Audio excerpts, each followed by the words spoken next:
Welcome to the Moneycontrol Business Roundup. Here are the top headlines of the day. Hindenburg alleges Sebi pressured brokers to close short positions in Adani stocks. L&T share rise on report of $4 billion Saudi Aramco order for gas projects. Indian-American businessman Rishi Shah sentenced to 7.5 years in US for $1 billion fraud scheme. Sebi orders MIIs to ensure uniform charge structure for their members. Delhi HC warns SpiceJet of contempt if it does not return engines to lessor by July 8. Eurozone inflation eases to 2.5% as core print misses estimate. Nvidia set to face French antitrust charges, say report. Boeing agrees to buy fuselage maker Spirit AeroSystems in $4.7 billion deal. Let's dive more into the details of these headlines. Hindenburg research has alleged that Sebi pressured brokers to close their short positions in Adani Group stocks under the threat of a regulatory probe. The research firm in an update on July 2nd also said that Kotak Mahindra Bank created and oversaw the offshore fund structure used by the investor partner of US-based Hindenburg to short Adani stocks. The US-based short seller questioned why Sebi failed to name Kotak Bank in its observations. Hindenburg alleged that Sebi's omission of Kotak's name may be meant to protect the businessman from scrutiny. The latest developments follow closely on the heels of the Indian regulator issuing a show cause notice to Hindenburg, alleging various violations and wrongdoings. India's largest infrastructure company L&T has bagged orders worth over $4 billion from Saudi Aramco for expansion of its gas projects, sending shares higher by over 2.5% in morning trade on July 2nd. The Rs 35,000 crore order from the state-owned petroleum and natural gas company is reported to be for Aramco's gas compression systems. Saudi Aramco has planned a $110 billion Jafurah gas project in the eastern province. L&T is yet to officially comment on the news report. Rishi Shah, an Indian-American businessman and former billionaire co-founder of Outcome Health, has been sentenced to 7.5 years in prison by a US court. The case involved a $1 billion fraud scheme that ensnared high-profile investors such as Goldman Sachs, Google parent Alphabet Inc., and Illinois Governor J.B. Pritzker's venture capital firm.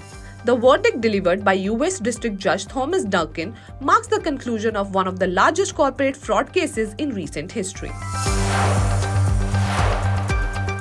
Sebi directs stock exchanges and other market infra institutions to charge brokers uniformly and equally starting October 1st.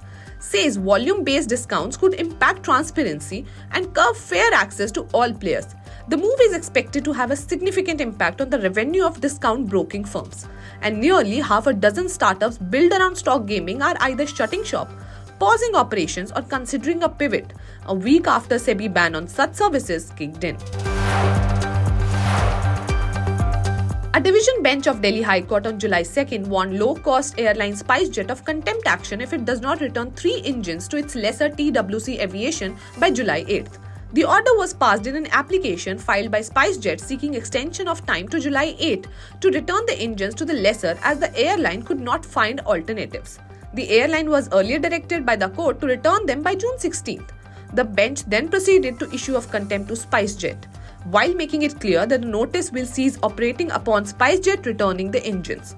The case will now come up for hearing on July 9th. Headline inflation in the euro area dipped to 2.5% in June, the European Union Statistics Agency said, while the closely watched core and services prints held steady.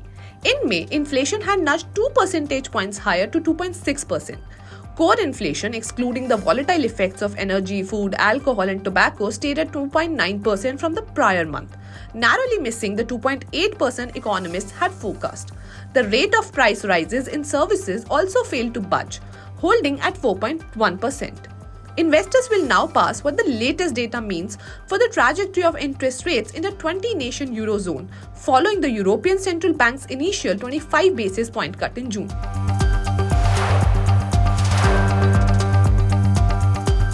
Nvidia is set to face antitrust charges in France.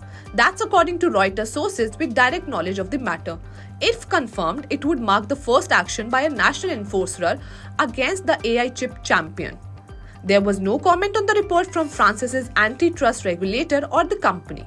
However, the sources say dawn raids last September were targeted at Nvidia and part of a broader probe into cloud computing. Last week, the French watchdog issued a report on competition in AI and cited the risk of abuse by chip providers.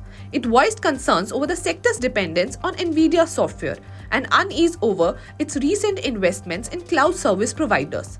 Companies risk fines of up to 10% of their global annual turnover if they violate French antitrust rules.